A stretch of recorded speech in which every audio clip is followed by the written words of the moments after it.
A new secret room? 5 new levels of experience needed? Stardew Valley 1.6 is here, and with that there are a lot of new features. Today I will be covering the new mastery system and all of its perks. Before we get into that, I would like to briefly mention trinkets. Trinkets are equipable clothing items. Each one will give the farmer unique benefits. As you can see here, this one gives me a little parrot. This one doesn't give anything visual, but it gives defense and immunity. This one is a little blue frog, which I think is super cute, by the way. This one gives you a little fairy that will run around when you're mining, and when you take damage it'll heal you. The next one doesn't have any visual effects also, but its perk is that critical strikes give you a speed boost for 9 seconds.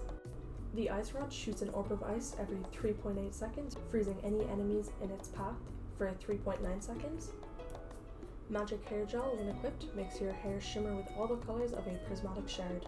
And finally, the magic quiver shoots an arrow at nearby enemies every 1.8 seconds, dealing 16 to 21 damage. So next here, you're going to need an anvil and some iridium bars, and you can pop your trinkets into this anvil, and then they will pop out. And now, the parrot egg stats summon a level 1 parrot.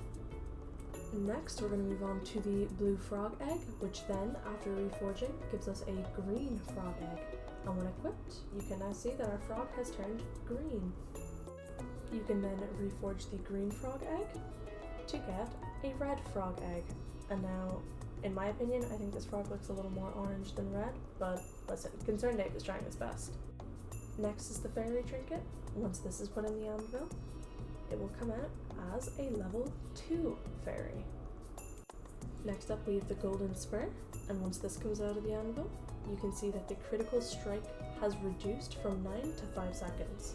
Next we have the ice rod, and once it comes out of the anvil, you can see that it shoots an orb of ice every 3 seconds, freezing any enemies in its path for 2.8 seconds. Finally, we have the magic quiver, which when it comes out of the anvil has reduced its shoot time to 1.6 seconds, and its damage to 23 to 28. Now, back to the mastery system. On the very left side over here, you'll see the combat mastery. So this includes the anvil, which allows you to reforge trinkets, randomizing their stats, and it costs 3 iridium bars per use. Then we have the mini forge. Now you can use a dwarvish forge from the convenience of your home. And finally, we have the skills, which unlocks a new equipment slot for trinkets. Trinkets can be found while adventuring and grant special powers. Moving on from combat mastery, directly next to this we have the foraging mastery, which gives you a mystic tree seed, which can be planted to grow a special tree, a treasure totem, using undiggable terrain to summon a ring of treasure spots, and finally our perk, which you can now find golden mystery boxes which contain superior items. Moving on to the farming mastery, it contains the iridium scythe, which can be used to harvest any crops, and it's also excellent at gathering hay. The statue of blessings. Touching the statue gives a unique blessing every day. And our perk is you can now find golden animal crackers, which permanently doubles a farm animal's produce. But it does not work on pigs. Moving on to the fishing mastery. First of all, you get the advanced iridium rod. You can use it in water to catch fish. Up to 2 bobbers can be attached at once. You can then get challenge bait. A perfect catch yields triple the fish. However, each time a fish escapes the fishing bar, the catch is reduced. And finally, for our perk, you can now encounter golden fishing chests. Finally, we have the mining mastery. So first of all, you have the statue of the dwarf king.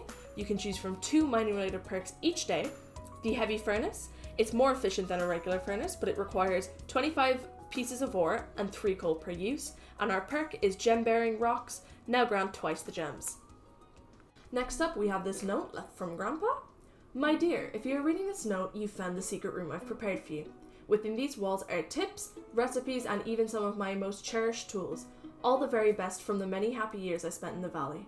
By coming this far, you'll have proven that you possess the skill and wisdom to make good use of these powerful secrets. I hope my discoveries help you in your journey to making Farm a shining star of the whole world. Make me proud. In your character menu, at the bottom of the skills tab, your mastery points are tracked by a green bar. When in the mastery room, located at the bottom right of Cindersap Forest, once you interact with the center podium, you can see your mastery points progression. To earn mastery points, you simply just need to play the game. Whether it's farming, fishing, mining, or combat, all of them get you XP. In order to unlock all masteries, there are 5 levels. The first mastery start is worth 10,000 XP.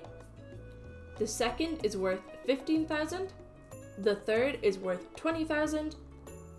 The fourth is worth 25,000. And the fifth is worth 30,000.